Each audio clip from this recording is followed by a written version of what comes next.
So I'm just going to dive into it. You know, that book, Everything Belongs, I said sincerely for many years, the only reason I think it sold well is because people liked the title.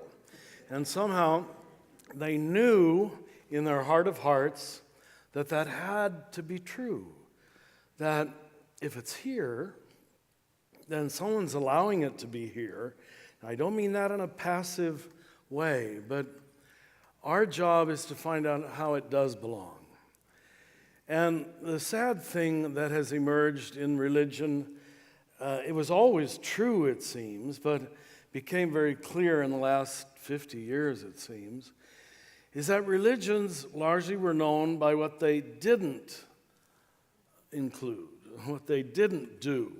Are you allowed to eat meat on Friday? Questions like that, which are really sort of useless, and I don't mean to be disrespectful. It doesn't even come close to what we want to talk about. So we decided always what didn't belong, who didn't belong, and we all know Christianity in particular in much of the world, and especially in the formally Christian countries, is known, I'm sorry to say, as a religion that excludes.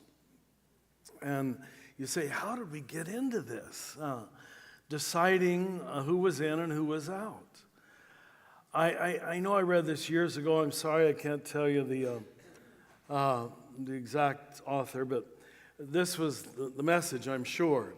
He said, all religions begin by the making of a simple but disastrous distinction between that which is pure and that which is impure.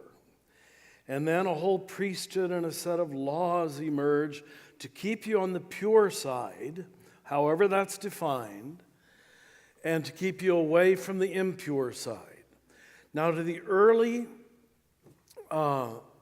religious mind, which we call the dualistic mind, that makes, I guess, a kind of sense. But I hope you can already see how it appeals to the ego very much. I am a pure one, and I get rid of all that is impure. And one reason I can't give up on Jesus and I can't give up on Christianity is because, as Barbara just said, I really do think Jesus turned religion on its head. So much so that many say they think he undid religion.